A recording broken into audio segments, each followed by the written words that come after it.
Yo, what is going on, everybody? This is Brandon. This is Bryce. That intro makes me feel like I'm just ascending every time, that music. Right? I love that intro. Even though we're supposed to be getting a new one, part of me is like, I kind of like this one. I know I've seen the new one, and I like it. It's a lot longer. It's like a minute intro, and I'm like, okay, cool. If I have a minute to I have to pee, go to the bathroom. Hey, all I know is if Manny's the one making it, then it's going to turn out great. Yeah, it's great.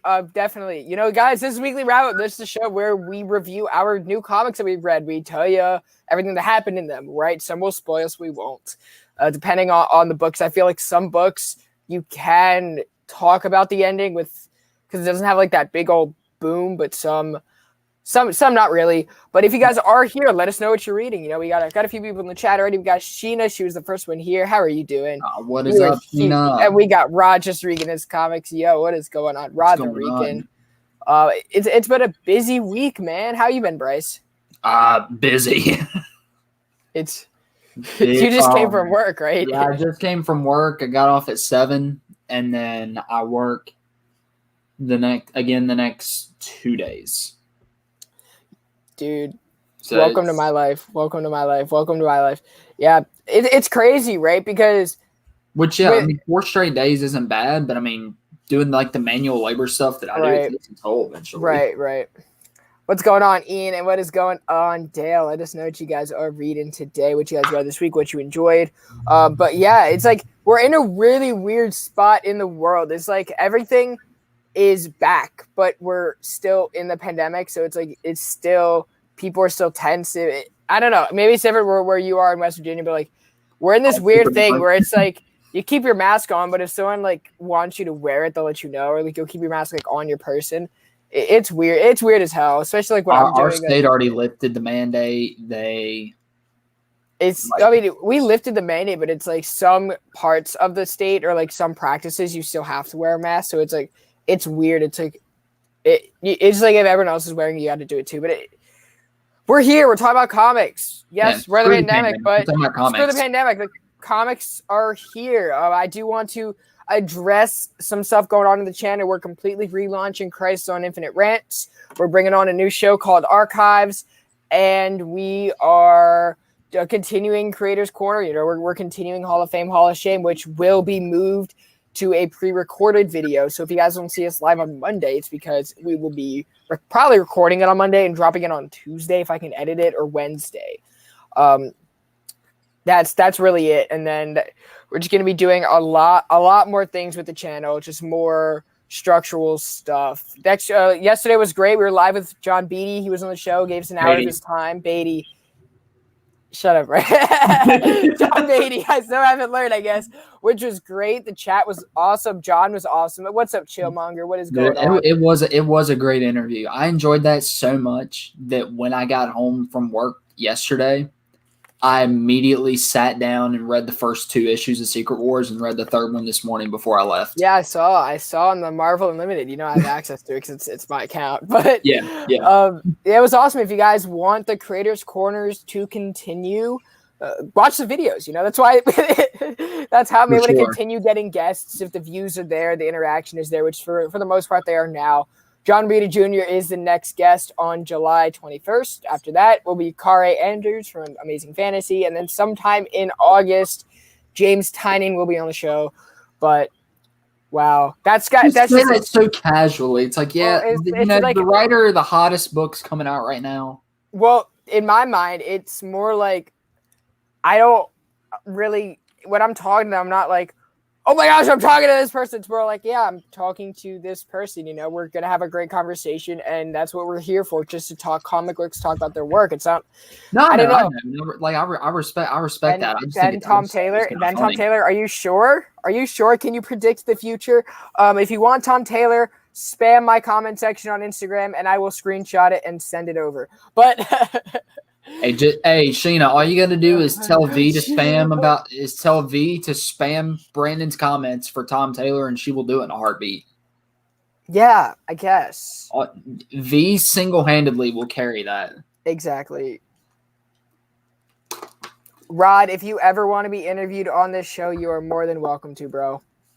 You are more than welcome on this show. But but it's like I don't know. It's more like, yeah, we're here, we're talking, and it's I don't know. I don't really fanboy because I feel like that'll take away the experience for a lot of people if I do that. Yeah. And it's also just like, hey, I'm just talking to a person, and that's really it. Well, yeah, you know? no, for sure. I talk to everybody the same way, you know.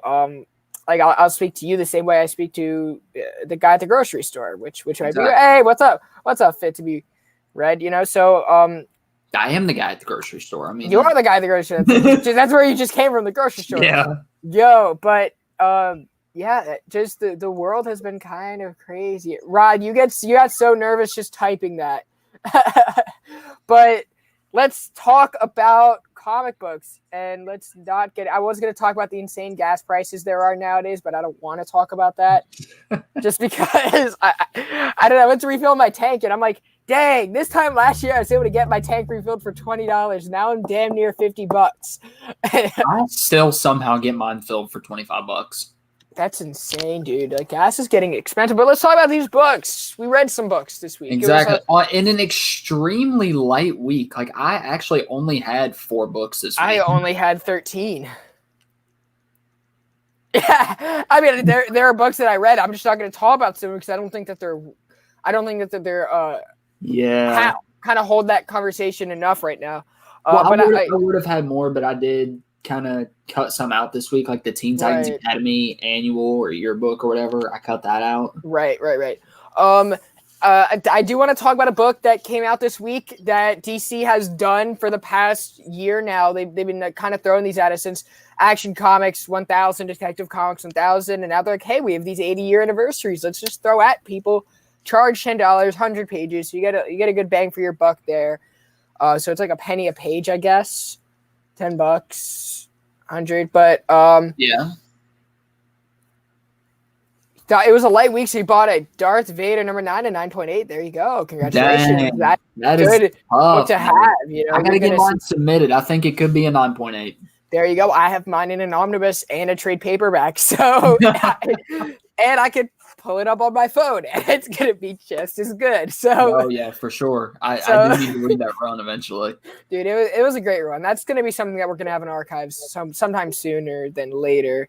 Yeah, or 10 cents per page. Thank you, Chillmonger, for doing the math. Thank you for doing the math. But this is a character that does not have his own series for some reason, but they're going to throw a $10 book at us. He's not in his own series. He was in Checkmate by Brian Bendis, and he was also in his Justice League. So he's in like some sort of, yeah, but he's in some sort of like Bendis treatment to where only Bendis can use him, but he's not really using him. It's Green Arrow, guys. This is the 80th anniversary spectacular, and there's a whole lot of what cover did you get? I actually picked up the Neil Adams variant because it has my boy Hal Jordan on it.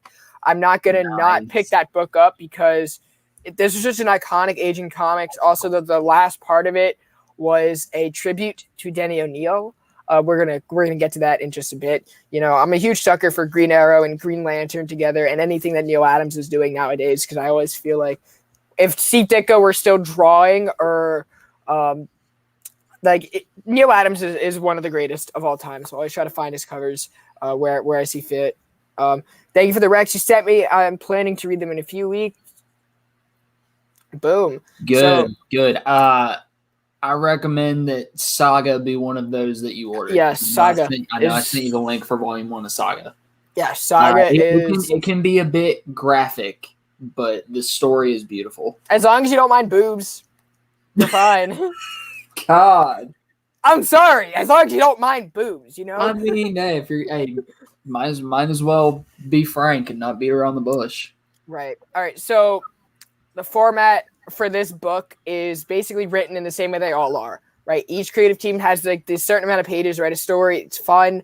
Like some of them are I don't think there was a story here that I genuinely disliked. I think some got a little repetitive, but the first one is by Makio Tamaki and Javier Rodriguez. This is basically playing off of like it's a Speedy and Green Arrow in their old-fashioned uniform, kind of like if they were in the Batman animated series. This is what their costume would look like if they ever were. So it's like your cartoon type feeling, and it's like they have arrows out the butt. They are chasing a guy who robbed a place, and it's like explaining how Green Arrow has a bunch of different arrows, and they can be used for many different purposes. So it's each issue is also just like explaining something about Green Arrow. I don't understand why this guy does not have a freaking ongoing right now, or at least a limited series. I don't know. So many great characters, and It bother me in books. So many great characters are without ongoing series right now. And Michael, those are great ones. The Flash one is actually the first series that got me into comics, so I had to recommend that one to you. You recommended him Flashpoint? Are you dumb? No, Flash Rebirth. Okay. I was gonna say Flashpoint is not a good story, but I digress. Flashpoint would be after Flash Rebirth. Right. And then the next story is, we got Steve, Mr. Hip Hops, and me, Team Nerdhood representing in here. We also had Ian in here. Steve, how could you let Ian beat you in here, bro? Come on now. So the next story is by Tom Taylor and Nicola Scott, which this honestly had some of the best art that I have seen from Nicola Scott in a very long time. Basically, Green Arrow and Batman are boxing. And Green Arrow is kind of learning how to fight because he is he got into it with Rebirth. I got into it with the Williamson run. I just picked it up, started reading it. There you go. But, so Black Canary shows up and they kind of have their moments, and Green Arrow's like getting his ass kicked in front of Black Canary, in front of Dinah. So, and then this guy comes in who I haven't seen in comics in a very long time, Yellow Wasp. And so, Green Arrow, he ends up like putting a boxing glove on the arrow and it launches it at him to defeat him. Because the whole play was like, okay, how can this guy fight someone if he's always just shooting him with arrows? So there was that, which was a lot of fun. That was actually one of the better stories in there, just because I feel like Tom Taylor just took a step back and just let Nicola Scott just draw out the butt.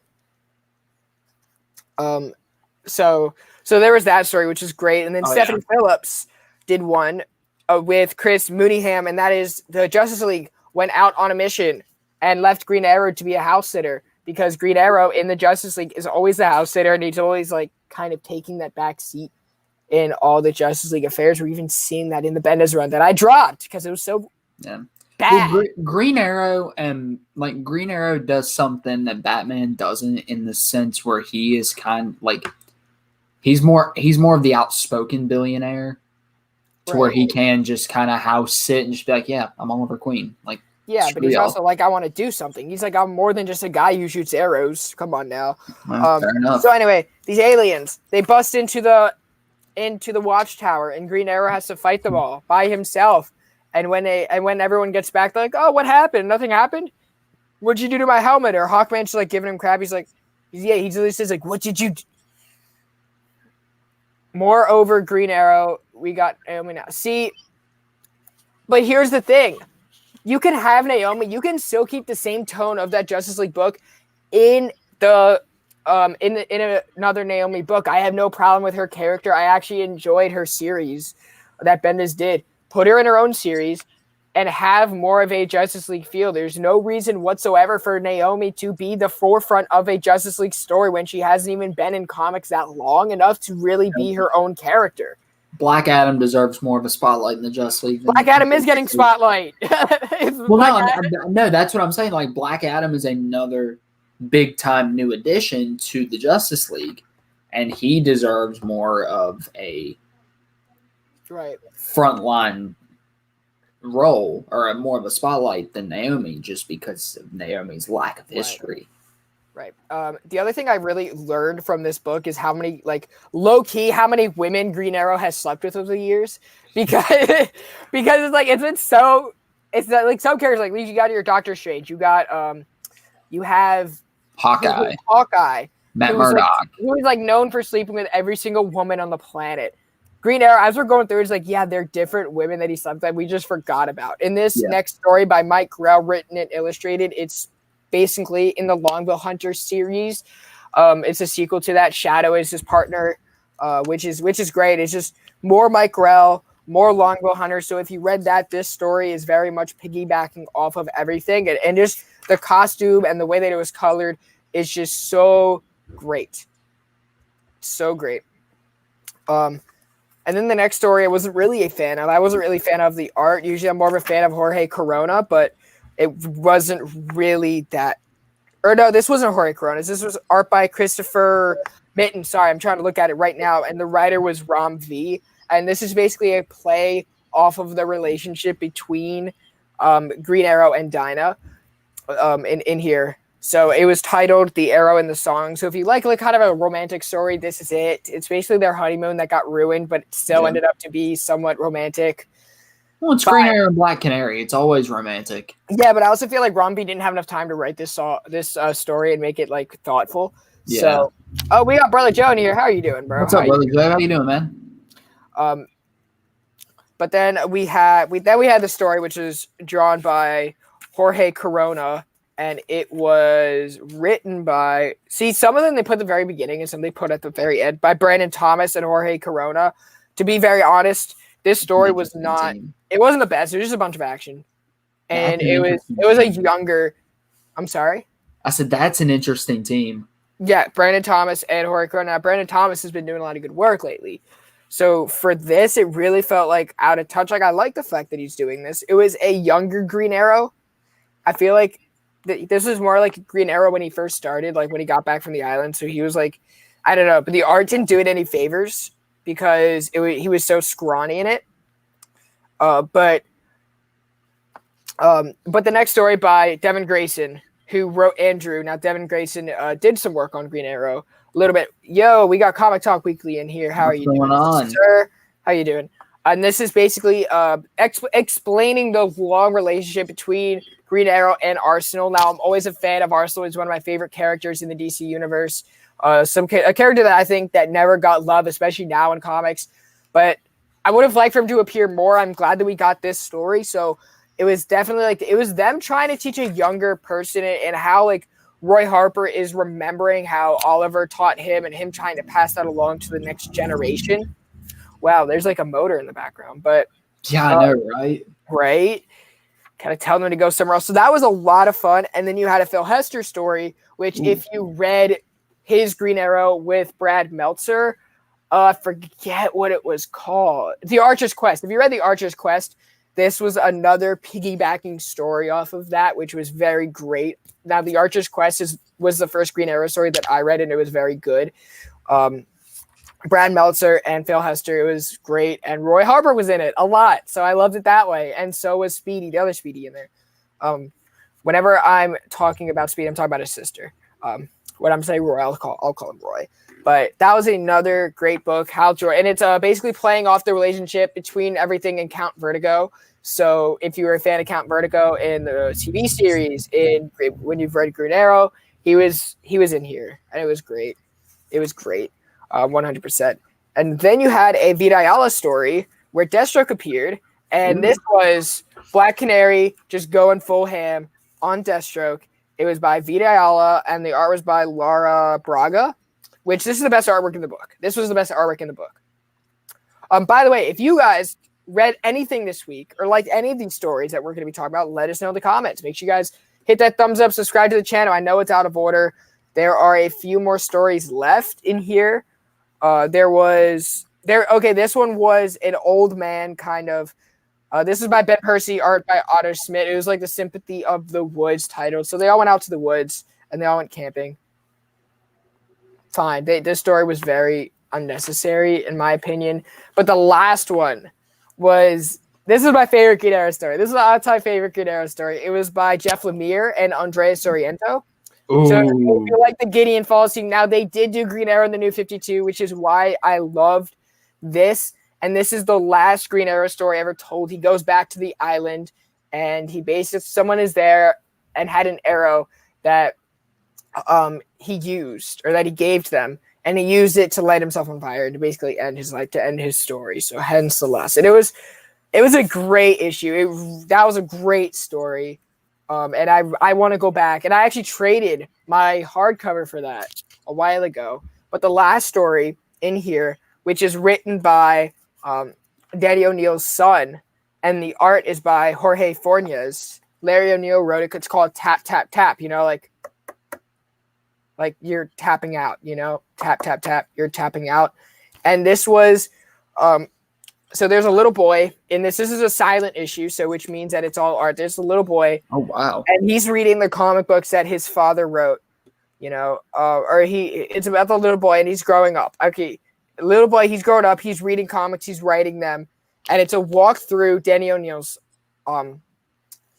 yo, what is up, Fable? How are you doing, sir? What's going on, man? So this is a walk through Danny O'Neill's life through the eyes of his son, and it was a very powerful issue. It was very powerful storytelling. It's walking through all the memories that he did, all the stories that he wrote. And then at the end, he was like on his hospital bed. And the only word in there was "Goodnight, Pops." And that is Green Arrow holding his hand. So like Green Arrow was meant to be his son, and he's surrounded by all of the DC characters that he worked on at the end. So, big RIP to Danny O'Neill. He was, I never got the chance to meet him. I know a lot of people that got the chance to meet him, but his comics gave us so much enjoyment, so much depth. So, it's really sad that he is gone, but I'm very grateful for the stories that he did give us, and this issue, that last part was just so powerful, especially because Green Arrow was always like, to me, like his unspoken little baby that no one really knew that he created, but was so grateful, once you're like, oh, that was Danny O'Neill, He honestly revitalized. Well, okay. He basically reinvented and made Hal Jordan what he is today. Right. And then completely reinvented and brought Green Arrow back into the spotlight. Right, 100%. And so a lot of what we have in the DC universe and other media, we owe to Danny O'Neill. Right. I always feel like between Marv Wolfman and Danny O'Neill, they basically reinvigorated the DC universe and really had them push 100%. Off. 100%. Without those two visionaries, a lot of the characters in the DC universe wouldn't be the same. So it is really sad that Denny is gone still today. I remember when the news happened. This was a year ago, literally a year ago. So it's just looking back at what we've come in a year and just like even like the characters that he's created. It's really sad, but I'm glad that he did do everything for the DC universe. But let's move on. Bryce, you read books this week, right? I did. And I saw somebody mention Darth Vader 3 earlier. Congrats on the pickup, by the way. But we had an issue of Dr. Aphra come out this week, which Dr. Aphra has been an interesting book. I enjoy the character. I probably would enjoy her more reading a different run, but this run's not been bad. It's not been bad. We're still continuing with the whole War of the Bounty Hunters thing, which has been a great story so far. And this is basically, you get more bounty hunters, more espionage, and it's just a lot of fun. So it opens up with a murder of a smuggler, a guy named Evan Drake is murdered. And Dr. Aphra and her kind of partner in crime at the moment, Sanastaros, have to go to the ship where Drake was murdered to sort of just get some more information, because they hear about Crimson Dawn, which is this smuggler organization, like the big organized crime type deal coming back. And they need to know more. So they're doing that. Meanwhile, you've got a couple of other bounty hunters named, Ariel Yu and Just Lucky, that are also tracking them down. But the big thing with this issue is we get the introduction of a bounty hunter named Dirge in comics. Wasn't Dirge? I'm thinking of Dirge somewhere else. Who's Dirge? This guy. I'm thinking of. Oh, Dirge. Dirge was in something. He was in one of the films, right? He was in some. I knew he was in something, but this is the first time we get him in comics. So Dirge if you're a Star Wars key hunter at all, this might be. Spec alert! Oh my god! I'm just saying. I had to throw that out there. Couldn't hurt for $4, and you get a pretty decent story with it. But basically, Dirge tries to kill Afra and Sana because he was going to get a bounty on Drake. He wanted Drake alive, and he thought they killed him, which they didn't. Then they find out what did kill him, and it kind of turned into Alien. Oh, was it a? I was gonna say symbiote. Wow, my brain isn't there. Was it a xenomorph? Like, here, look. It was like an infestation of those things. Oh, nice. So it was many xenomorphs. Yes, many xenomorphs, essentially. And then they find out that they're called cymotes, actually. So yeah, real original. Basically they figured out though that if you airlock the cymotes, they'll explode. And that's pretty much the only way to kill them. Right. But they end up, Dirge decides to help them. Afra turns her back on Dirge, basically airlocking him in too and shooting him out into space. He'll survive. Right. But then, we find out that Drake's cousin is the one that hired Afra to get more information on his murder. And basically, he had a ticket to this auction that we found out about in the last issue of Star Wars. It's going on with Crimson Dawn. And this lady just let Afra keep the ticket. So Afra is now going to this Crimson Dawn auction, which I'm guessing is all going to unfold in the next issue of War of the Bounty Hunters. So it was very much a filler and setup issue. So nothing happened. I mean, pretty much, yeah. Who's the creative team? Afra got a ticket to the gala. No, I'm kidding. Afra would. I feel like if Dr. Afra were at the Hellfire Gala, she would solve the trial of Magneto in a minute. Pretty much, which is why I low-key love the character of Dr. Afra. That's the thing. I hate her character. I can't stand her. The story in this book alone is not worth picking up. But the character of Dr. Afra is worth reading, in my opinion. But the creative team, which I need to start mentioning more, is Alyssa Wong doing the writing and Mikyu Yun doing the penciling. There you go. Some pretty decent artwork, actually. Mikyu Yun is a pretty good artist, especially on this book. Very light, very fun. Right.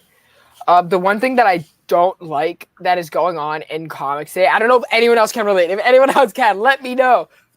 But they are putting ads in the worst places. I'm telling you, they are putting ads in the worst places. Like, they're about to drop something, and then, shit.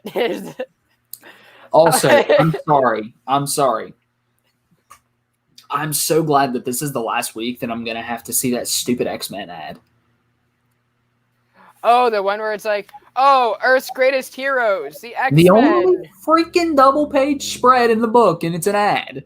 Well, DC's been doing it where, before their big name jobs, they've been doing, their DC Marvel Voices, imprint. Oh, like the DC Pride thing this month. It was just the DC Pride ad. Chipmunker said, I think Afra is, she's a breakout character. She's just not for me. I just don't enjoy her the way other people do.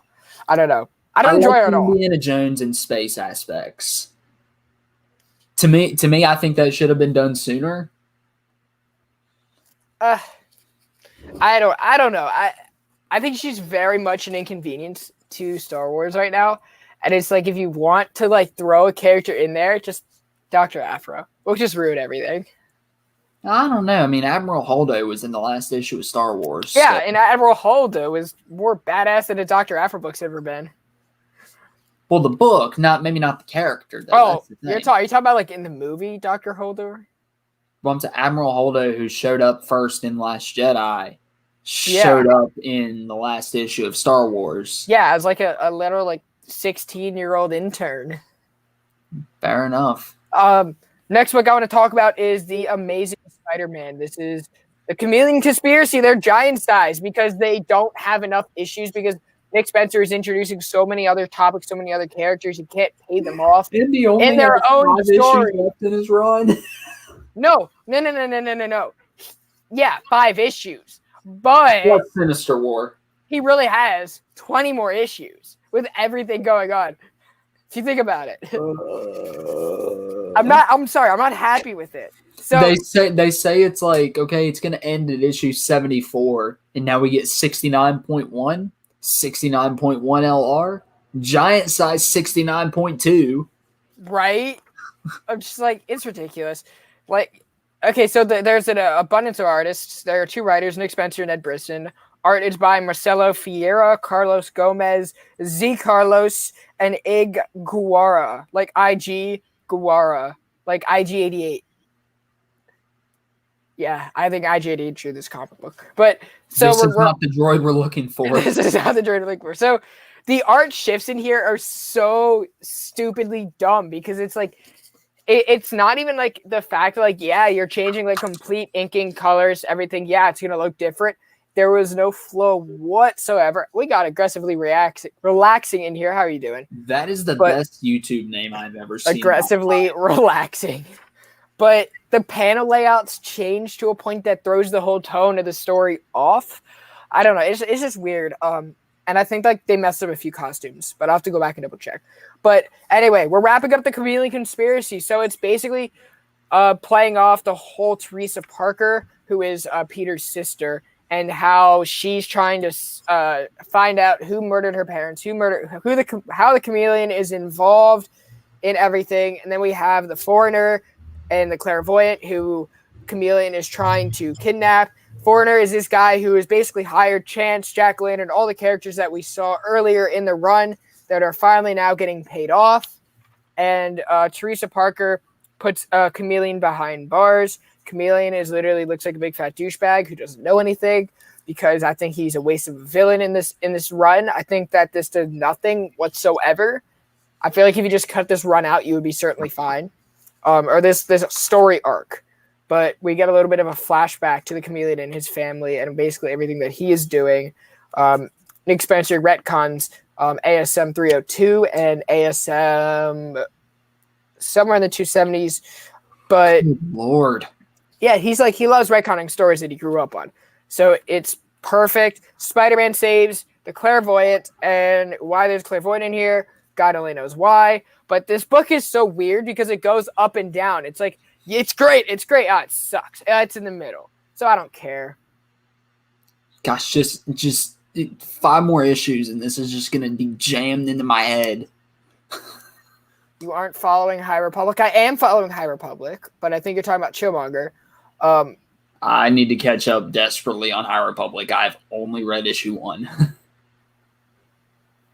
So Kingpin Ransom got finished. It didn't feel like it got finished, but it did. That was in the previous Giant-Size Spider-Man.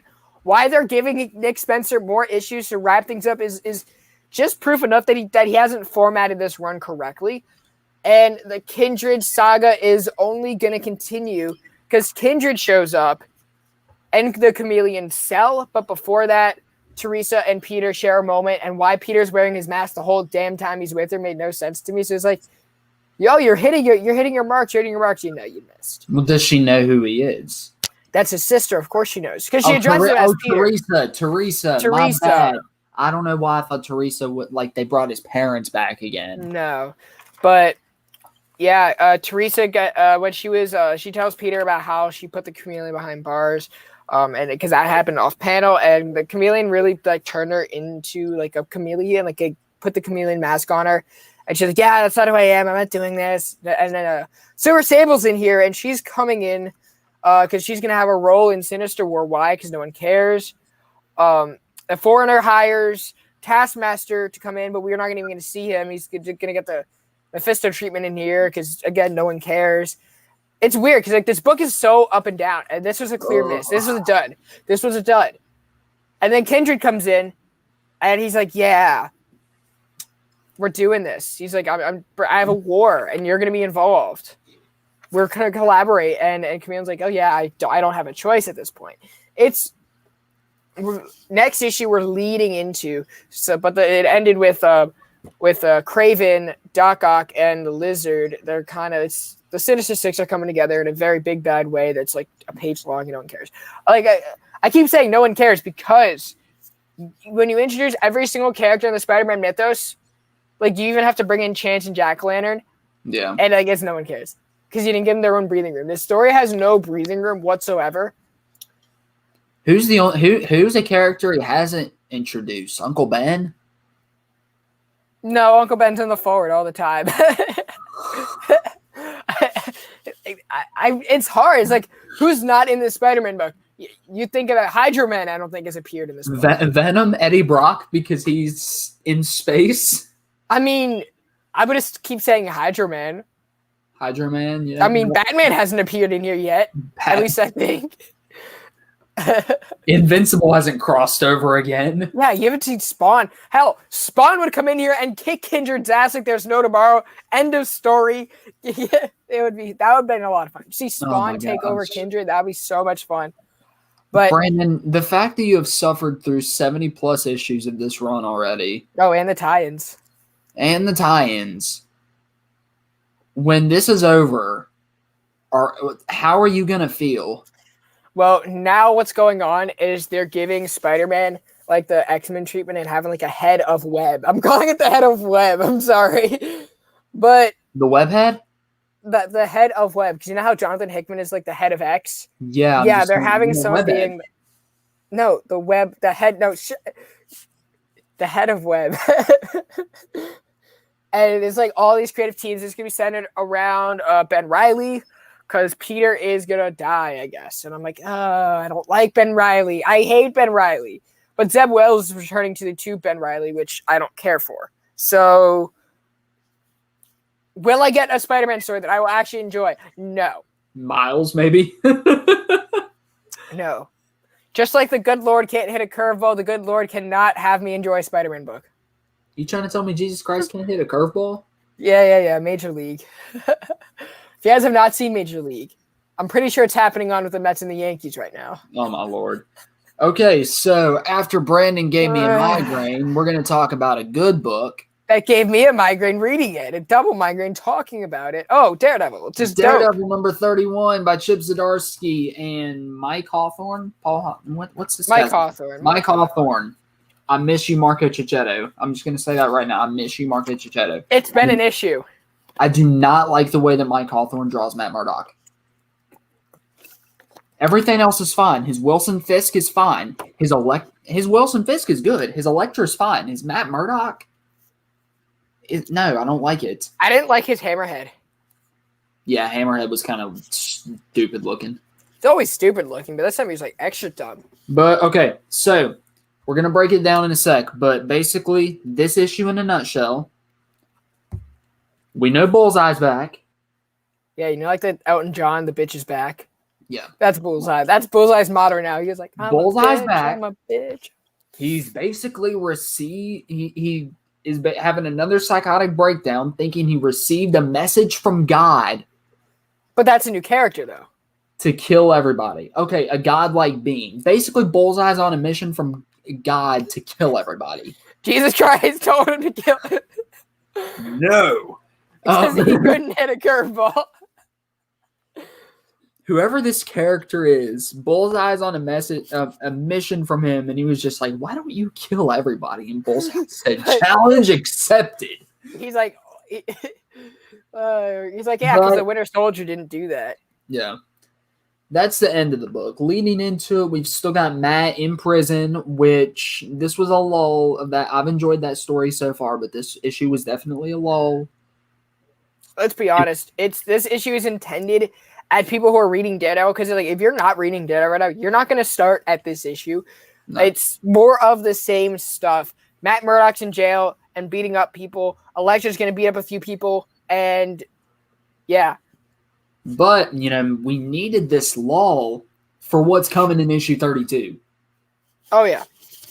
But either way, Matt is basically dealing with his injuries from a couple issues back where he was brutally beaten, left to die. And he's basically having a pep talk with his inmate best friend. Because, every superhero in prison has to have that one inmate, that one criminal they just become best friends with. Yeah, they play solitaire with or chess. Exactly. Professor X, it's Magneto. You gotta have Magneto will use the chair and make a magnetic person, to play chess with. Then we've got Elektra trying to train her Robin. I mean, her sidekick. Her Robin. Well, her Robin just killed someone. It's like feeling the Yeah, her remorse Robin of it. just killed someone, which This is her Damien. This is her Damien. But it's kind of different because the kid didn't want to kill him. But Elektra's like, yeah, it happens. Get over it. Yeah, and then the kid runs away because he's like, I don't want to get over it. The kid runs away and Elektra's like, weakness. Like Lion Cat lying. Then we get Mike Murdock, which I've been loving Mike Murdock recently. Oh, yeah, he's been a total badass. And he's dressing up as Matt, which is hilarious because he's Talk about the cosplay awards. Yeah. He's teaming up with Butch Fisk, too. And yeah, because Butch doesn't want to be a Fisk. Well, yeah. But you get a stupid-looking hammerhead. Basically, they're talking about how, like, we need to overthrow this Izzy Libris character, which I agree. I don't like Izzy Libris. But maybe that's intentional. She's meant to be just a terrible person with no likable qualities. Right. Then, Elektra's going out trying to find Izzy Libris. She's just done. She's had enough. We knew she was done. Well, yeah, she's like, but she's tried to be like Matt, and now she's just like, I'm done. Where is she? Right. Like, I'm Elektra Nachios. Give me what I want. Right, but she don't kill anyone. This time. Then we find out that Bullseye has escaped. Kingpin is furious. And can I just say, I love when Kingpin just casually threatens to kill people. Yeah, he's like so nonchalant about it. He's like, I'm just going to kill you. I don't care. He's just like, look, do you want to keep breathing?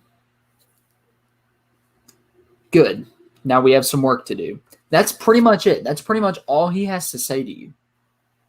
Spencer treated old stories like they recently happened to Peter, even referencing the old art. He was involved in all the events, referencing current continuity. Bummer he didn't get more time on ASM.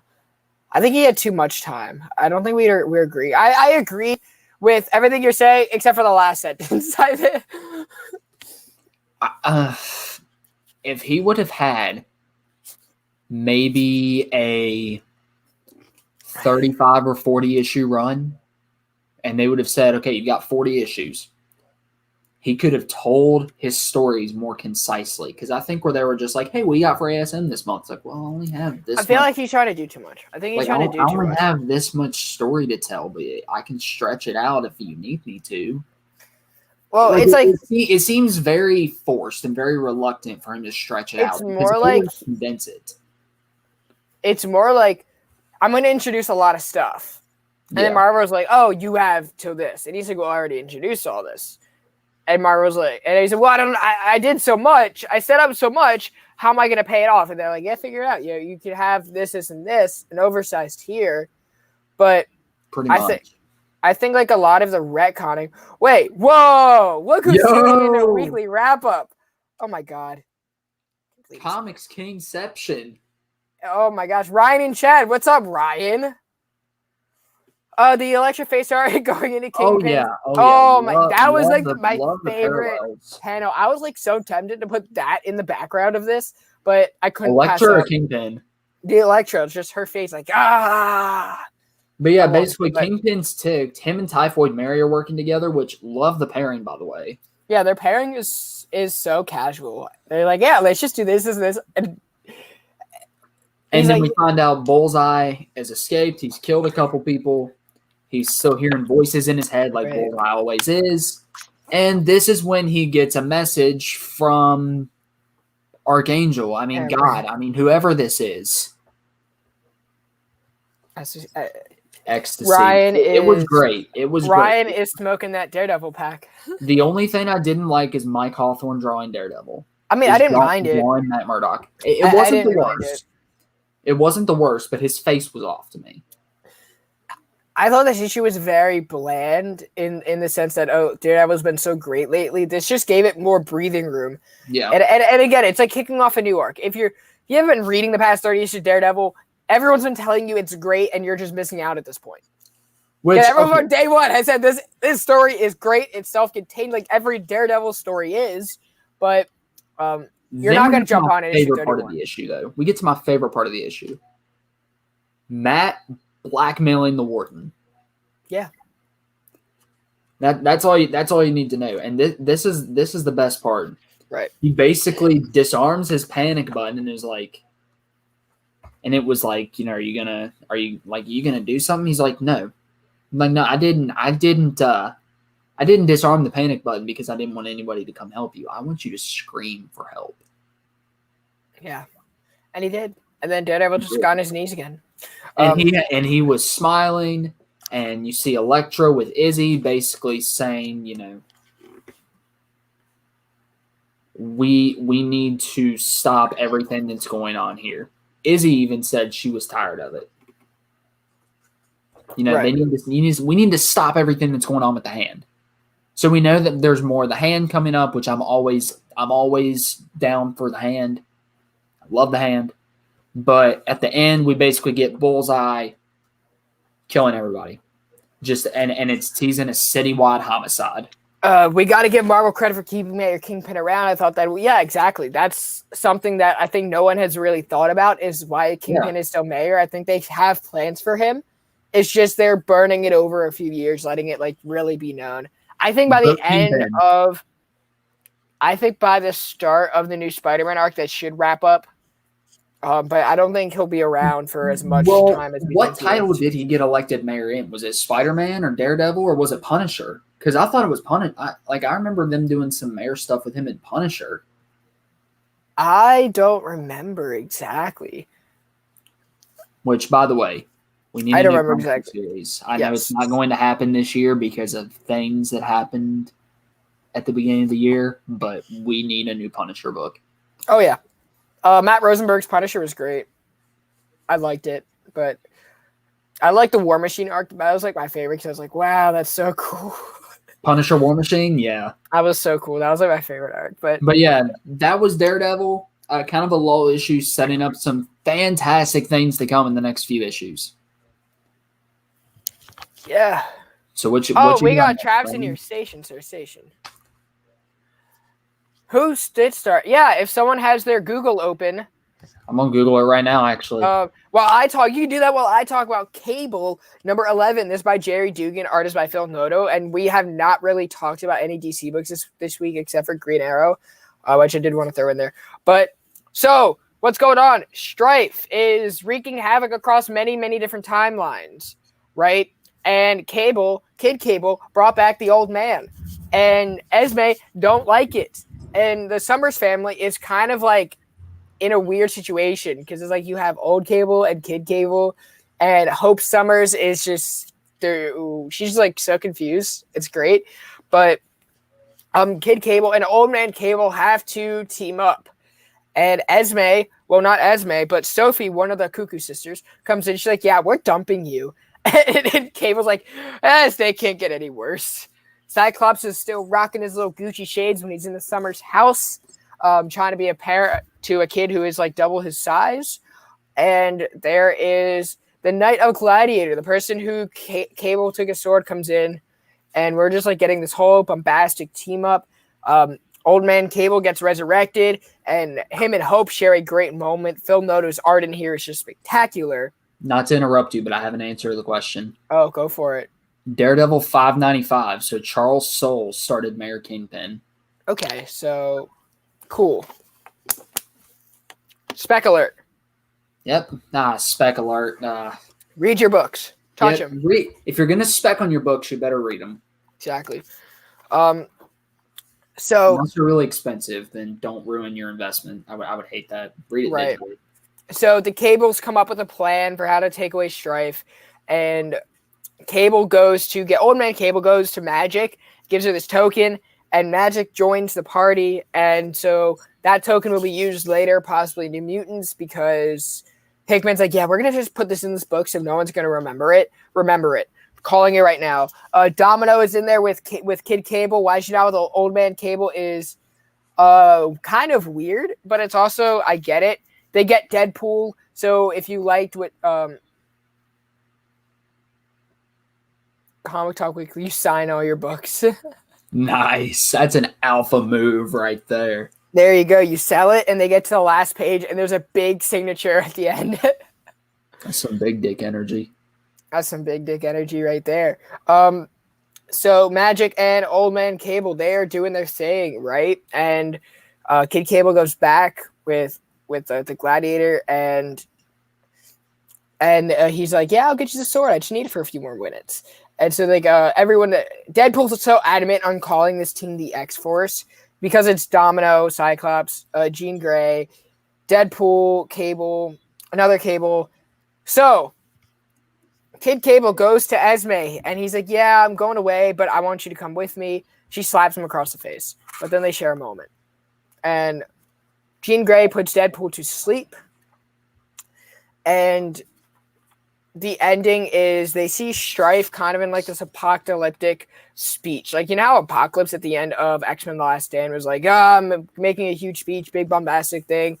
And then Old Man Cable jumps down with the sword, and we are going to be getting to the conclusion in Cable Forever, which is going to be a lot of fun. There you go. I've heard great things about this Cable run. I got to go back and check it out. It's just fun. I would read it. I would read on Unlimited because you're not really missing much. What's up, Travis? I don't know if I said hi to you, but hey, what's going on, bro? That's Cable. It's over now. Jerry Dugan, because he's writing X-Men, obviously to give up Cable. Also, X Factor is ending. If we just want to talk about that real quick, or do you want to end with that? Do you want to end with X Factor? That got spoiled by everyone the day it came out. Hey, you told me to tell you. I'm not talking about you because I want to talk about you because literally right after you hung up, someone texted me like saying that. I was like, "You're an idiot." We can end with X Factor, but I do have a couple bangers that I'm going to talk about. Oh yeah, talk about your bangers. We love banging stuff. So gotta give Image a little bit of love. After a month-long hiatus, we finally have a new issue of Crossover. This is probably the most meta book I've ever read in my life. It's by Chip Zdarsky, with art by Phil Hester and Andy Parks. It is about Chip Zdarsky. And at one point, Chip Zdarsky, real-life Chip Zdarsky, gets saved by comic book Chip Zdarsky.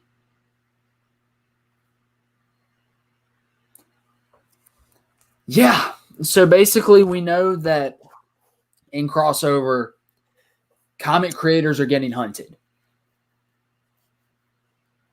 And so basically we're following a comic book creator in this, that being Chip Zdarsky, a.k.a. Steve Murray, which is his actual name, but he's going by Dave Murray to hide his identity.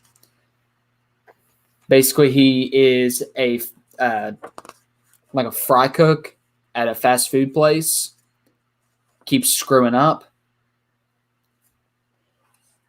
and he's tired of it, so he goes into a comic shop one day because he feels like that's the only thing he can do. Store owner recognizes him, obviously, because who wouldn't recognize Chip Zdarsky?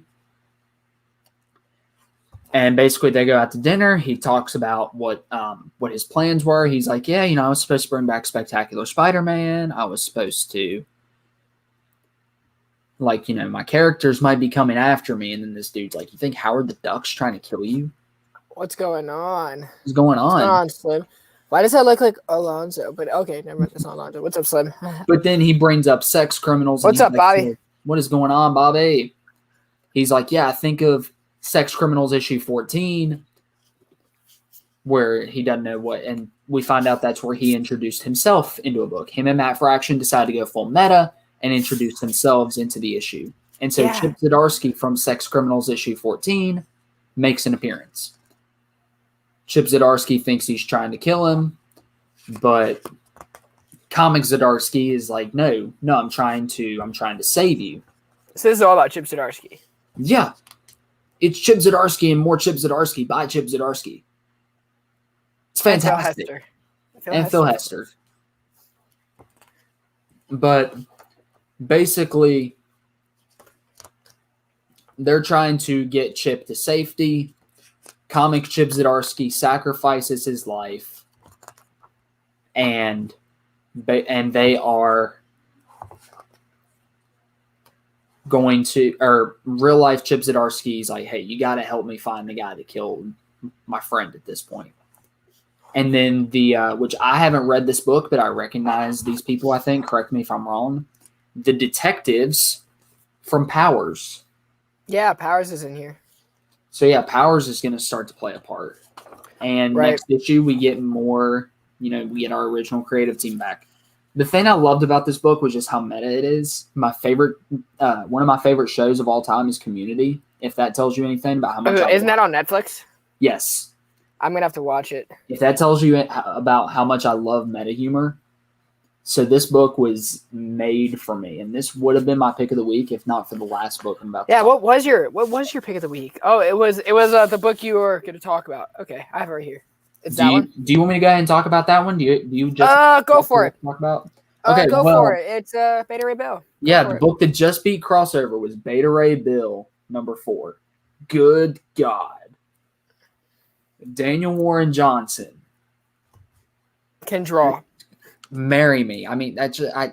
Whoa there, Bryce. I'm kidding. But good I mean, Lord. if you want to handle his amount of facial hair and punk rockness, go for it. He's like he's a metalhead. He's a metalhead. Go for it. No, you can tell Mr. Daniel Warren Johnson. You can say your best friend has a Daredevil one. Yeah, you can say. You can say it. My best friend doesn't collect comics. Whoa there. Ooh. Shots fired. Nah, Brandon, you're up on the list. Ouch. You're high up on the list. Ouch. Okay, so Beta Ray Bill, before Brandon gets his feelings hurt anymore. Ow.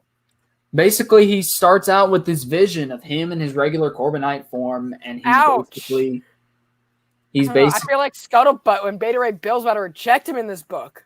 Her. Ouch. Mother, can you believe this guy?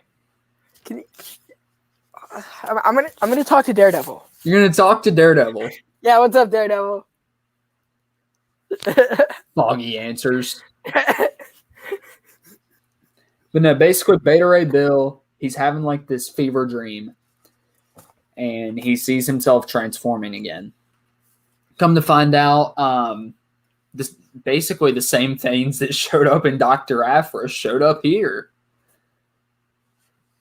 No, not really, but they look similar, and they're basically kind of like mind worms that put you in some sort of stasis while they take over the ship. Scuttlebutt is able to free Bill, and they go to try to find out what's wrong, and it's basically a giant squid in Muspelheim. Yeah. Which is fantastic. And Beta Ray Bill like squishes it with his hammer, with his axe that Scuttlebutt made for him. Not quite. First, we got to go through a bunch of different memories. So we relive, like Beta Ray Bill's first time fighting Thor. Which is badass. Oh, yeah, for sure. This book made me look over at my shelf and was like, I need to read some Walt Simonson now. Like, I just like Daniel Warren Johnson so much and would love to have him on Creator's Corner. Oh, yeah, for sure. For sure. Which, judging by the art style of this book, I wouldn't mind seeing him draw an issue of, like, crossover. If Jeff Shaw ever needed to take another break, I wouldn't mind seeing Daniel There isn't anything that I would not want to see Daniel Warren Johnson draw. It makes me want to read Wonder Woman Dead Earth now. So what I want on the show. I want him on the show. Make it happen, guys. I digress. Next memory we see is Beta Ray Bill Bill becoming Beta Ray Bill. Right, with the face surgery. With the face surgery and the horse head and everything. We see him remove the Band-Aids and basically just become immediately depressed. Him talking to his mom, and then Surtur destroying his homeworld, which, my God, just absolutely gorgeous. Man, this is probably one of the best looking single issues I've ever read. Oh yeah, the art in here was top notch. We see more, and this is where he gets to the about this sorts of the squid. Oh yeah, he destroys it with his axe. and he goes and finds Pip and Scourge. They get freed. Bill goes to get the sword Twilight, which, again... This is going to be a print. I want this in print. I want this print. I would hang this up in my house. I want this in print. Would your religious mother let you? I mean, I have the same faith that my parents do. I don't know if that would be accepted. Wow, it looks so cool. It's mythology. It's fiction. It's not real. So, this page, when I saw this page, I was like, "Whoa!" Like my jaw dropped, and my jaw does not drop usually. Like it dropped, and it didn't go back up. And then we get a robot flirting with Bill, aka Scuttlebutt. She's trying to get with Bill. Bill rejects her, just kind of like. No, so who will fuck Scuttlebutt? Polaris reject you too many times. You're going for a robot now? No. Polaris and I are very happy. But I think it's going to be Scourge. Betting it. Scourge? Pip? Putting money on it. Nah, it's going to be Pip. No. But basically, Surtur shows up, which, oh man, this should have been a double page. With how big Surtur is. It should have been one last double page. But still. This could very well end up being my favorite drawing of Surtur that I've ever seen. Oh yeah, it was better than the movies. So, my lord, if you haven't read Beta Ray Bill for some reason, and it's a bit of an underrated title, if you haven't, I'm sorry I just spoiled this entire issue for you. But still, there's only one issue left, so don't even bother trying to pick up the singles. They're already pushing a trade. It's going to come out in October. Grab it. I'm not even kidding. Grab it on day one. And then that leads us to our last book that we're going to be talking about. Thank you to everybody hanging out with us tonight, checking in with the show. Make sure you guys hit the thumbs up, subscribe to the channel. Right? Oh, yeah, Bobby, for sure. That Beta Ray Bill and Twilight image, go ahead and put that on like a second print wraparound. Oh, that would be so dope. Or even if did it like a horizontal, like they okay. But yeah, the horizontal would be cool too. This is X Factor number 10, the finale, which is the story is by Leah Williams. The art is by David Baldeon, David Messina, and Lucas Wernick, who has been doing some work, like low-key work. Wernick, work. Okay, yeah, no, I tried. But the art in here was so shifty. I didn't like it. First off, the art was like very much no, thank you. It just didn't shift well, in my opinion. And it was very obvious that there was a shift, because David Baldeon has like this very distinct style. I don't think he's someone that you can like really shift with. But they are going to the gala, the X Factor team are going to the gala. Now there are a lot of LGBT heroes in here. So we have two different story arcs. We have everything going on with Prodigy and him trying to figure out who killed him, right? Which we figured that out. We have North Star coming back from his adventure, which we saw in Excalibur. So this is taking place at the beginning of the gala, and it's just going through the whole night. Okay? And then we have the other subplot of what's actually like going on at the gala, right? Which you see not Prodigy, you see North Star's husband having a conversation with Captain America. We know that there are some humans living on Krakoa. And Polaris gets added to the team, which we all know. iBoy and Prodigy, they share their moments. Again, because there's a lot of LGBT heroes. We got Dakin and Quanon sharing their moment. And then when they all come back from getting Prodigy from his adventure, that's when Tommy Elliott, so Speed. No, not Tommy Elliott. No, not Tommy Elliott. That's Hush. Wow, I just did that. That's Hush. Wow. On my head, it really is. Tommy Maximov? Tommy Maximov. That was a very straightforward thing that I just butchered. But Tommy Elliott. I don't. So Batman didn't appear in ASM, but he's about to appear in X Factor. Yeah. So Tommy Elliott is the one who finds his mother. He just did it again. Tommy Maximov. Oh man, Tommy Maximoff. I'm so sorry. I feel like that's What is wrong with me? Do you understand that? Okay. Anyway, I'm just there's someone over there. So this is the wrap. This is how I wrapped it up, leading into Child Magneto. Wolverine is standing over Scarlet Witch's dead body and says, "Where's Magneto?" dun dun dun. Wait, that's what everyone is talking about, because I guarantee you, everyone who spoiled this for me, we're not reading X Factor from the beginning. It was a great run. I'm kind of sad it's over, but because Leah is doing the Child Magneto, this book did have to go. Yeah, this issue is basically Nightwing 81 all over again with the spoilers. Yeah, Bryce, keep me in line. That is a full-time job, Bobby. Now, I don't like same-day spoilers. Obviously, we do spoilers here because I figure Wednesday, some of you get their books on Tuesday. You have a few days to read your books. And I feel like a lot of people are on top of their weekly reading. If not, then you're not watching the show until a week later, until you have. But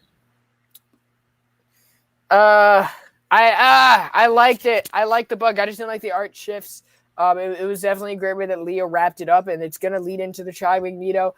Do I think that it was actually Magneto? No, I don't. I think they want us to think that. Magneto, I don't know. I think it could go either way, because Magneto would be one to he would be one to kill anyone that he thinks is against mutant kind.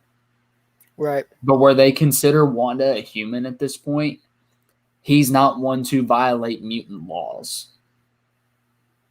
Like, Magneto is very pro-mutant amnesty, and this law was part of that amnesty. So Right. it could go either way, which is why I think they chose Magneto. That, and he's an A-list villainous character. Right. I don't know. I don't think, because Magneto has been such a key character, they're not going to, like, Magneto's a poster guy, so there's going to be some underlying thing. But here's the other thing. In Sword 6, Magneto and Wanda were probably together. They were together, right? That was the big reveal. So Yeah. Wolverine must have smelled that. You know? Maybe there was someone else. I'm just saying. I'm trying to think. We know Sinister's up to something. Right? I'm trying to think of any other Omega Mutant. I mean, it could be Onslaught. Maybe it doesn't even have to be an Omega Mutant. Maybe Trila Magneto. Maybe it was Fabian Cortez saying, screw you. Maybe it was Fabian Cortez. Honestly, it could have been Mystique starting her rampage that we know is going to happen in Inferno. It could, but I don't think that's something Mystique would do at the gala. It could be Mystique very well. She is at this point, though. You can't really count it out. Right? Could have been. I wouldn't put it past Moira, but Moira? yeah. There are a lot of smells going on that night, man. Yeah, like exactly. Nightcrawler's breath. Yeah, Nightcrawler, he got smashed at the gala. Woo! He got drunk. He got stupid drunk. Oh, man. But anyway, if you guys have any theories, we would love to hear about them. So make sure you guys let us know in the comment section below. We already took care of house cleaning for the channel. We always do at the beginning. Bryce, but what do you have going up? Because you didn't take it. I mean, I'm finishing up some classes this week, so not a whole lot going on this week. Excuse me. I'm continuing to get books in. I'm gonna keep doing more unboxings. I got a couple orders coming in from Organic Price Books this week that you already know I'm gonna be unboxing on my IG because I love that site, love supporting them, and I'm gonna try to keep getting the word out. Might get a book review out. We'll see. But this. Oh yeah, we have a big book review coming out this weekend. We do. Yes. Oh yeah, I forgot about that. Which we might be filming maybe tomorrow. Yeah, tomorrow. Oh yeah, we'll film it tomorrow. I love how we're ironing out our logistics on a live stream. Yeah, Bryce, do you want to do an episode of Archives tomorrow? Yeah, for sure, man, for sure. All right, bet. In case you guys were wondering what goes on behind the scenes of ComixKings, here you go. BTS. Stone Cold said DTA, don't trust anybody. Should have listened. But anyway, guys, this has been Weekly Wrap Up. Make sure you guys catch show live at 8 o'clock p.m. Eastern Time every Friday. Once again, this is Brandon. This is Bryce. I'll catch you guys next week. Later. Have